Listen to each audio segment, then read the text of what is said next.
Kirloch. So first of all, I want to thank the Fine Gael senators for introducing this motion into the Shannon Chamber, and in particular I want to welcome Avril and others from the Irish Cancer Society who are here, and recognition of the enormous work and contribution that they do. I mean, probably just say there's nothing else really to say other than these are the things that we need to see. So many of us, I think, in this chamber, in this house, in this building have been affected by cancer. I don't think there's a single person in Ireland that hasn't been affected by it, and we see that when we see the figures of how many people are likely to develop cancer in their lifetime. I particularly want to note the call for the expansion of the age ranges for cancer screening programs. We all know that cancer screening programs are essential for early diagnosis and intervention, and so I really do think that we need to ensure that these screening programs are properly funded, resourced, and are reaching the appropriate and correct age brackets. I want to just take a moment to speak about the lung cancer screening program. It's something I've spoken about in this chamber, I've spoken about in the Health Committee, I've spoken about on numerous occasions.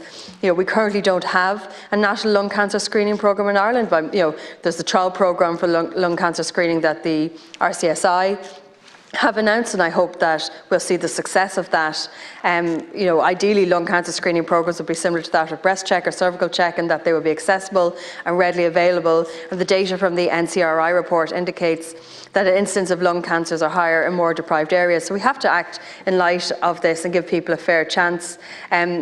When we look at the lung cancer screening programme that has been rolled out or trialled in the NHS in Manchester and Liverpool, and it was like a mobile testing, and it's something that we're pretty actually familiar with ourselves in terms of the mobile testing units that go around for breast cancer. That's something that would be I think the idea, I think, would certainly with lung cancer be a lot more specific than with breast cancer, in terms of, you'd be identified by your GP as someone who would be at high risk for it, someone who has smoked. And I've said it before and I'll say it again, if we'd had lung cancer screening, my dad would probably still be here today, because by the time his lung cancer was picked up, it was picked up far too late. It was stage 4, it had spread all through his body, yet there wasn't a single symptom for that lung cancer, but he would have been a prime someone. Even though he gave up smoking in the 90s, he would have been someone who would have been on the radar, perhaps could have had that lung cancer screening, and possibly would still be here with us today. We know that lung cancer is one of the leading causes of deaths in Ireland, and we know that it's very treatable if it's prevented, if it's caught early. It's typically diagnosed at a very late stage in Ireland. I think 2 out of every 3 lung cancers are being diagnosed as stage 3 or 4. And it doesn't have to be that way. Or very often, lung cancers, as in the case of my dad, when someone is in A&E, or they're going in to get a completely innocuous, unrelated procedure, and during an X-ray or something, that is when they catch it, or someone's gone into A&E because they have a cough that just hasn't gone away, and it's at a much later stage. So I'm particularly passionate about lung cancer screening programs. I just want to read a quote from Gerard Fitzmaurice, consultant cardiothoracic surgeon at Trinity St James's Cancer Institute. The vast majority of lung cancer, by the time they present and have symptoms, it has already spread or metastasized or become too advanced to have an opportunity to have a treatment with the means of curing them. One of the biggest focuses for everyone who is looking after lung cancer patients is how we can try and find the patients who have lung cancer earlier. So this is something I particularly, as I said, I'm very passionate about. That I would love to see that rollout of it. I think the evidence from the NHS shows that it is a worthwhile investment. It catches lung cancer at an earlier stage, and that with every cancer, the earlier you catch it, the better the outcomes are. I'd also like to see the rollout of screening programs in relation to prostate and gastric cancers.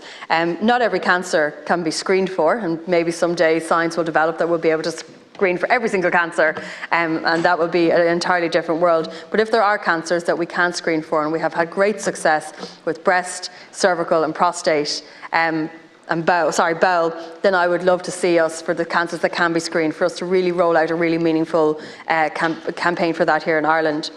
We know that Ireland's 2-tier health system has a severe impact on the most disadvantaged in Irish society. It's the same story. If you can pay, you can have access to screening services and early intervention care, and if you can't, it can sometimes feel like very tough luck. We know that almost every family in the country has been affected by cancer, But the reality is that screening can save lives. I do want to very quickly make a reference to a report from the European Cancer Organisation and the Irish Cancer Society, which highlights the inequalities which continue to have an effect on those in the least well-off areas. I know this has been referenced already here. Least well-off areas are at greater risk of dying from the disease. And one of the key phrases used is that cancer patients face a postcode lottery with survival rates lower in poorer areas. And we simply can't have a society where that continues to go on. I'm going to very briefly talk about the funding of the National Cancer Strategy, the funding which has somewhat stood still since 2017, which means I think we potentially have gone backwards in some key areas. We need more investment just to stay still or to stand still in the National Cancer Strategy. So that is something I think we really need to see, that 20 million investment into the National Cancer Strategy.